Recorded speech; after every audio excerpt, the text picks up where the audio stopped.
Nous poursuivons ce Lex Inside avec Nina Tarouni, fondatrice du cabinet Global Impact, avec qui on va parler d'un phénomène qui se répand dans le monde du travail, le quiet cutting.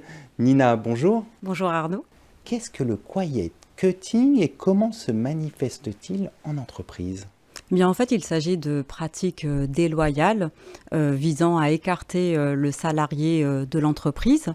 On le traduit par licenciement silencieux. En réalité, c'est plus une incitation à la démission pour faire partir le salarié de l'entreprise sans le licencier. Donc en fait, il se manifeste de plusieurs façons. Il peut y avoir une rupture sur les fonctions et les tâches à réaliser, c'est-à-dire qu'on va donner de moins en moins de tâches à faire aux salariés.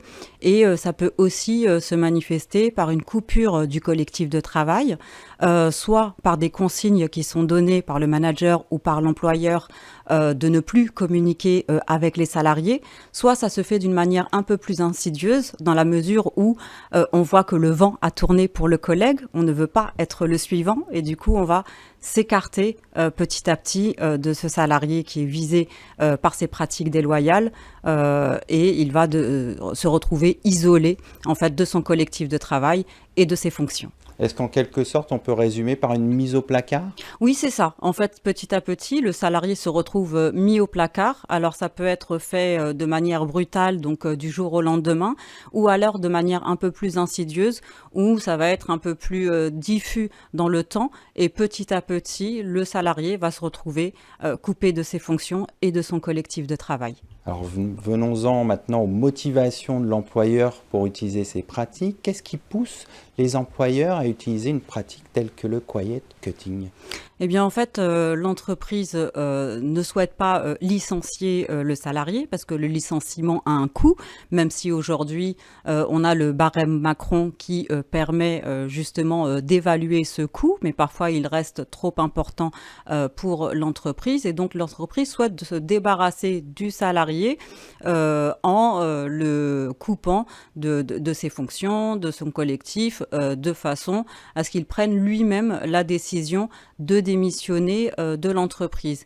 Il y a aussi une autre explication qu'on a vue aussi dans la jurisprudence, c'est-à-dire en fait c'est un salarié qui peut être problématique, avoir posé des problèmes à ses collègues, ça peut être un management délétère, ça peut être le fait de générer de la souffrance au travail chez des collègues, mais alors au lieu de prendre la décision de licencier le salarié pour faute, eh bien on le coupe du collectif de travail et en fait les entreprises justifient donc cette pratique en disant que ça vise à protéger le collectif de travail qui a pu être touché par des manœuvres, des agissements délétères sur les autres entreprises. Mais là encore, la jurisprudence refuse ces pratiques déloyales puisque l'employeur a des moyens légaux de mettre fin à ces agissements par un licenciement.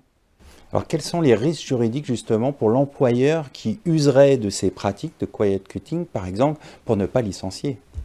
Alors les conséquences juridiques peuvent être nombreuses, puisque souvent on va avoir une atteinte à la santé du salarié qui vont se traduire de diverses façons. Il va y avoir un sentiment d'inutilité du salarié qui peuvent générer de la souffrance psychique, qui peuvent générer de la dépression, voire aller jusqu'au suicide, comme on l'a vu dans les cas de l'entreprise France Télécom. Et dans ce cas-là, l'employeur peut être condamné pour ces manquements en termes de santé, sécurité au travail. On peut aussi avoir une requalification en licenciement sans cause réelle et sérieuse. Et donc, ça peut coûter très cher au final à l'employeur. Et il aurait mieux valu procéder à un licenciement dans les règles de l'art plutôt que finalement détruire un individu pour arriver à son départ de l'entreprise. Alors un certain nombre d'agissements que vous décrivez, s'ils sont répétés, peuvent-ils être considérés comme du harcèlement moral ? Absolument. Et c'est le risque aussi pour l'entreprise de se faire condamner pour harcèlement moral, puisque le fait de ne pas donner de travail aux salariés, de le mettre au placard, eh bien, ça peut tout à fait être qualifié de harcèlement moral. Donc même quand au départ, on avait des agissements du salarié qui étaient fautifs et qu'on a souhaité écarter d'un collectif pour le protéger, eh bien, finalement, la jurisprudence a décidé qu'on ne harcèle pas le harceleur, quand bien même on aurait qualifié les agissements de ce salarié mis à l'écart de potentiellement individus qui nuiraient au collectif. Et cela pourquoi? Eh bien parce que l'entreprise dispose d'un arsenal juridique, disciplinaire, qui permet d'écarter un salarié sans porter atteinte à sa santé, à sa sécurité au travail et sans porter atteinte à sa dignité. Alors on a parlé de l'arsenal juridique de l'employeur, maintenant plaçons-nous du côté des salariés. Quelles sont les options légales pour les salariés victimes de quiet quitting pour se protéger et se défendre? Alors, on a des acteurs qui sont internes à l'entreprise et externes à l'entreprise. À l'intérieur de l'entreprise, il est tout à fait possible de recourir aux représentants du personnel par le biais du comité social et économique, faire aussi appel aux syndicats. Et puis, on a aussi les acteurs externes qui sont l'inspection du travail, la médecine du travail. Et puis, dans un autre registre, plus judiciaire celui-ci, avoir recours à un avocat, voire prendre acte de la rupture de son contrat de travail au tort exclusif de l'employeur. Mais là, ça suppose d'aller en justice. Alors pour conclure sur une note plus positive, est-ce qu'on ne peut pas agir en mode préventif pour éviter que de telles situations arrivent en entreprise? Quelles sont vos recommandations? Eh bien, en fait, ça dépend de la situation dans laquelle on se trouve. S'il s'agit de faire partir un salarié qui peut nuire à certains individus ou collectifs de travail, eh bien, il va s'agir de mettre en œuvre le pouvoir disciplinaire de l'employeur.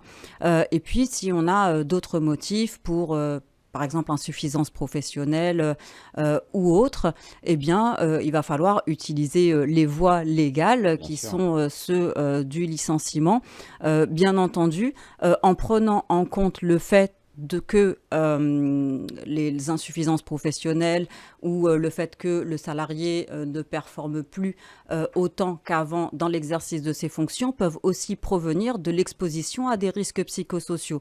Donc il va falloir peut-être aussi faire un audit ou une évaluation des risques auxquels le salarié est exposé pour comprendre sa situation et ses motivations de manière à prévenir les atteintes à sa santé, à sa sécurité bien sûr, mais aussi voir quelles sont les répercussions sur sa performance pour pouvoir corriger ces dysfonctionnements organisationnels qui portent au final atteinte à l'ensemble de l'entreprise.